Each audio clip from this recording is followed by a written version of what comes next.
What disguises do we wear? How often do we become imposters to our true selves? A number of years ago, I heard Rabbi Jonathan Sachs,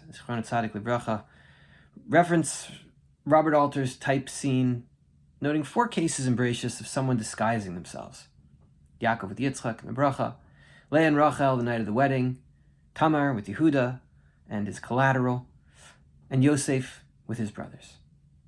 In this last, the language that is used has been discussed, the shorish, recognition and acknowledgement, Vayakir Yosef as Echav, V'heim lo hikiruhu, and its relation to the brothers' ironic sharing of the Ketonas Pasim with Yaakov, Haker Na, as well as the term used in the story of Tamar and Yehuda. But the other word here is Vayitnaker. Vayar Yosef et Echav, Vayakirem, Vayitnaker.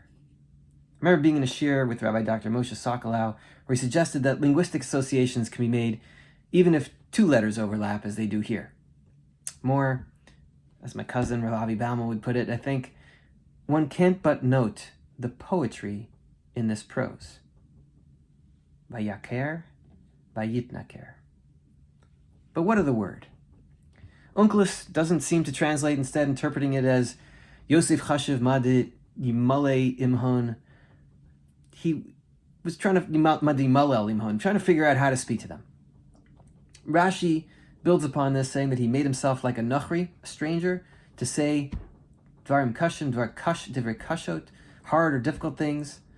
And later, because he didn't have a beard, his physical appearance was different as well.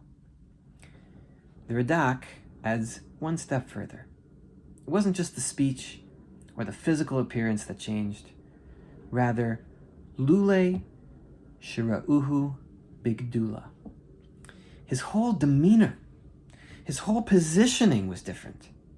They might have expected a slave, but instead, Yosef HaTzadik leaned into his princeliness, his godless, his greatness. It's interesting that Yosef's authenticity is a strong aspect of who he is in reality at the beginning of the story, and tells people straight what his dreams were, maybe oversharing, maybe even understanding or not that it would be self-defeating and creating a terrible dynamic between himself and his brother.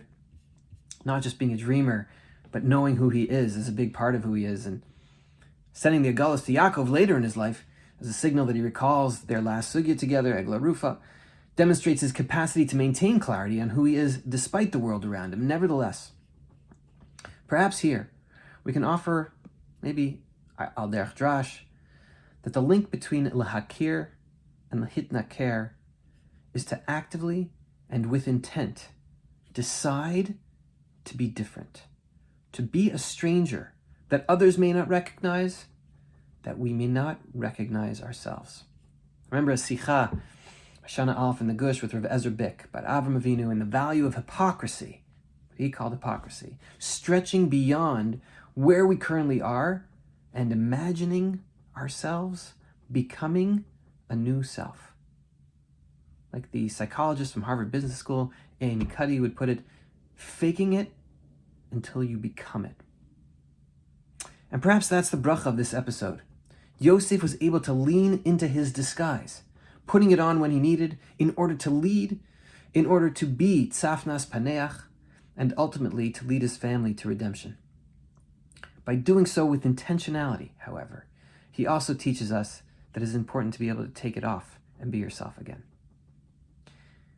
As we celebrate the Festival of Lights, Chanukah, may the light of our true selves help shine forth so that we recognize our disguises and allow our internal brachos to shine freely. I want to end with amazing Kol HaTorah. Kol HaTorah explains, it says, V'akar Yosef es echa v'hem lo kiruhu, v'zohi achas mitchunosav shel Yosef, v'lo rak bedoro, ki im bechol dor v'dor asher hu Mashiach ben Yosef. In every generation. Makir es echav. Mashiach ben Yosef, Yosef's manifestation as Mashiach ben Yosef recognizes his brothers and his sisters in every generation. V'hem lo makirim oso. We don't recognize Yosef in our generations. Every generation has a redeemer, a Yosef who can recognize us, but it is us who fail and we don't recognize him. We don't appreciate the inner capacity that each of us have, and that in others as well, to move our world towards Geula. If we only understood fully that we are standing in the presence of Mashiach ben Yosef and what could be accomplished in our generation, we would transcend the smallness that we sometimes get stuck in trying to move the Jewish people forward. Thank you.